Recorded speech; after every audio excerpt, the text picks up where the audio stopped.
Okay, what we're going to be looking at now is his skin tone, because he doesn't have real even skin tone. He's got a lot of red.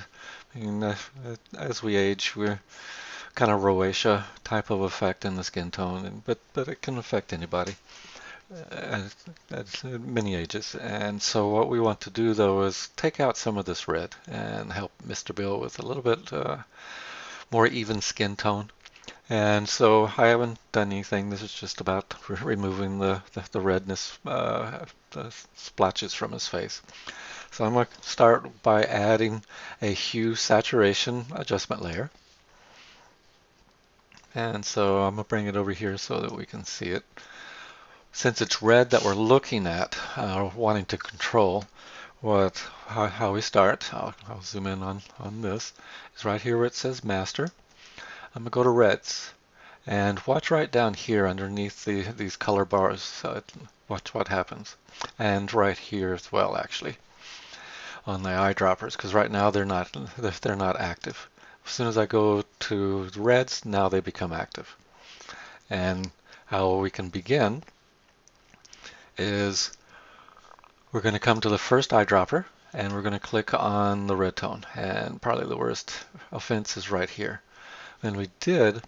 This area on our two bars said, well, in that spot where you clicked, the two, I call the outside ones are bookends, and we have our two books in the middle. And so in between our two books is the color that's going to be primarily affected by anything I do and changes above. The bookends say, well, I'm going to reach out and gradate to this color of red. And this one says I'm going to gradate out to this color of yellow. And so we really don't want the yellow because it's more the good skin tone. I'm going to come to the minus eyedropper and click on it. And I'm going to pick a nice yellowish tone for good skin. And when I did, the two books moved in closer. And we're still picking up some orange over here on the right bookend. So I'm going to leave it there because our next step is going to be on hue. I'm going to slide the hue all the way to minus 180. And yes, it's not very pretty. Now what I'm going to do is I'm going to slide the right bookend that's in the yellow over to the left and say, well, yes, there may be red in those skin tones, but they're better skin tones than you think. And I want to specify the darker red. So I know it's in here, I know it's on the bridge of his nose, and that's what I'm going to be looking for. So I can change the bookends and also the location of the books. So if I come across, now I can really see the nose starting to come in, and I'm going to broaden it out a little bit. And so now I can see some red coming up into here that I saw here, but it's also going to pick up his lips.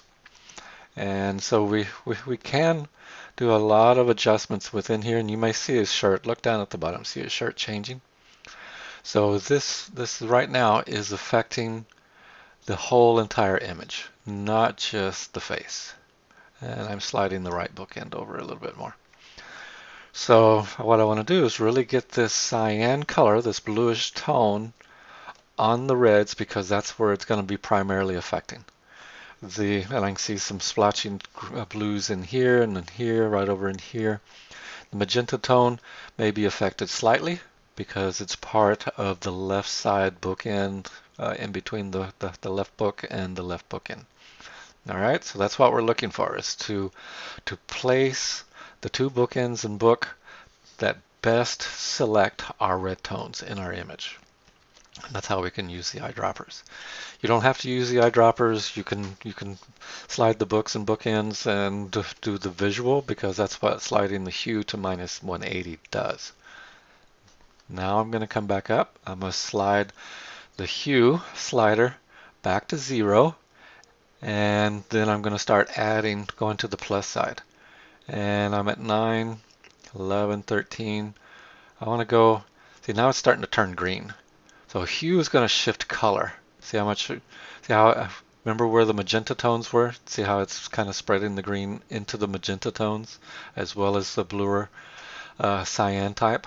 So I'm going to bring it back and I'm going to stop right around 16. That looks pretty good. I'm going to turn visibility on and off. So there's where we started. Here's where we took it. So you can see it really evened out his skin tone. It made it much nicer looking back at it. And I may slide it even back a little bit more, like 13 or so. Then if we still requires any, we can adjust the saturation, usually to the minus side. If you go too much, then it starts to make it gray because I'm taking all the color tone out of those areas. So if you need any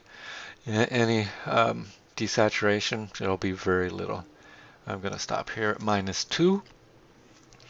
If it got too dark or light, then I could brighten and darken it up as well. So with Bill here, I don't need to do any of that. But it's a very simple technique of getting even skin tone. You could even out any area. It doesn't have to be just for the face. You can come back with that. So now what I'm going to do is Photoshop automatically added a layer mask, but it's allowing me to affect everything in the layer.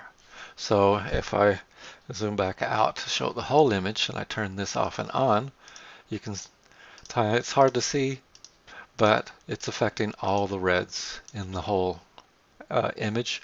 So the chair will be affected, his suspenders are being affected, the reds in his shirt are being affected, etc. I'm going to close up my properties.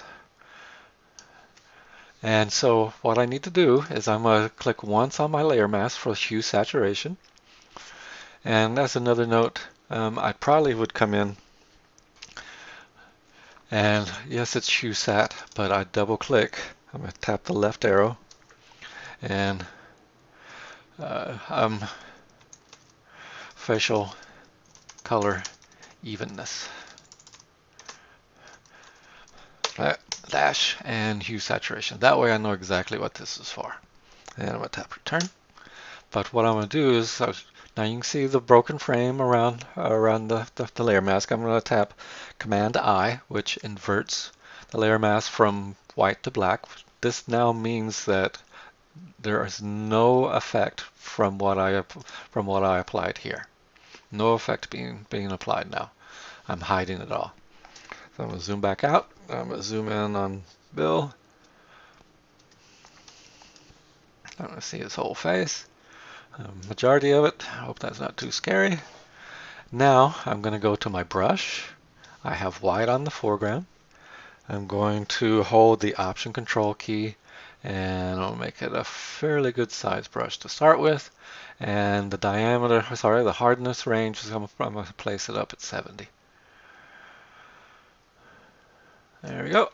Now what I'm going to do is I'm going to brush and I'm going to